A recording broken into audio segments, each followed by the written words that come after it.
Viewers, आज का पहला सवाल है काशिफ नज़ीर साहब हैं लाहौर से। वो कहते हैं जी सर, कल अदालत ने परवेज़ इलाही साहब को एतमाद का वोट लेने और असेंबली न तोड़ने का हुक्म दे दिया है। PDM PTI काफ लीग सब उसी के पीछे लगे हैं और इसमें असल टारगेट अवाम बन रहे हैं। इनकी किसी को फिक्र नहीं।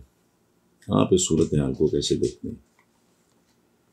काशिफ साहब, एक बात मैं अर्ज़ कर दूँ, पूरी दुनिया में पॉलिटिशियन का जो टारगेट होता है वो कुर्सी ही होता है। इसमें कोई दो राय नहीं हो सकती और इस पे कोई डिबेट भी नहीं हो सकती। हर पॉलिटिशियन का मकसद इक़्तिदार होता है।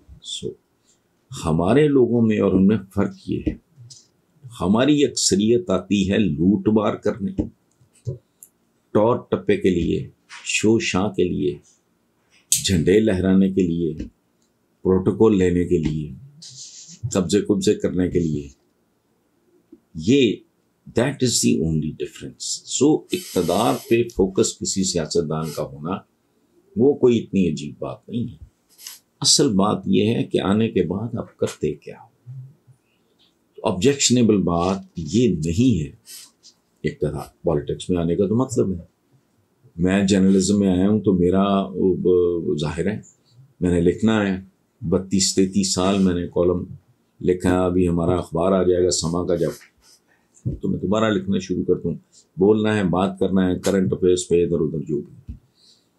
लेकिन उसमें आप क्या करते हो? इसमें भी हमारे पेशे में भी डंडियाँ मारी जाती हैं, लेकिन एक बहुत बड़ा फ़र्क है बाकी पेशों में और सियासत में कि वो सियासतदान, इस मुल्क का मैं सबसे बड़ा मुजरिम समझता हूँ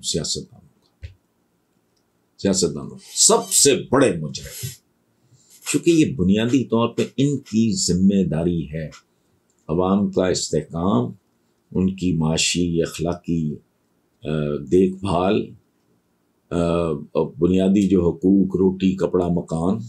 कब से भुट्टो ने ये नारा बेचा आज तक, रोटी है ना कपड़ा है ना मकान है, बल्कि ये मुश्किल से मुश्किल तर और अब तो मुश्किल तरीन हो चुका है।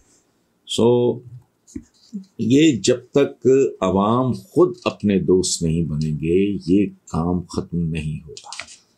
अवाम को होश करनी चाहिए। ये जब भी ज़रूरत होती है सब इकट्ठे हो जाते हैं, जब ज़रूरत होती है ये लड़ने लग जाते हैं। मकसद क्या होता है? माल बनाना, सिंपल। लेकिन अवाम किसी सूरत में इकट्ठे नहीं होते।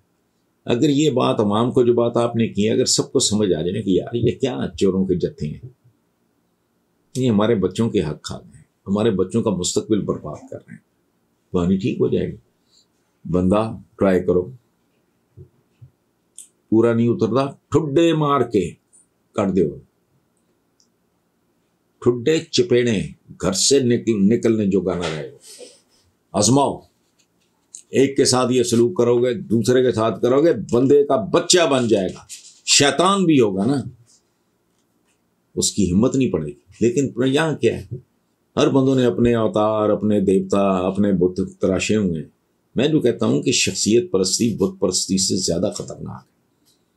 बुत की पूजा करते हो तो बुत बेचारे ने क्या करना है, तो नाक से मक्खी नहीं उड़ा सकता। इंसान को जब आप आसमान पे चढ़ाओगे ना, वो फिर शैतान ही बनेगा। ये ज़हन में रखना। पॉपुलैरिटी इस दुनिया की तारीख में जो देखी है हिटलर ने और मुसोलिनी ने, वो कम ही कुछ लोगों को नसीब हुई है। ये इवन नेपोलियन मारा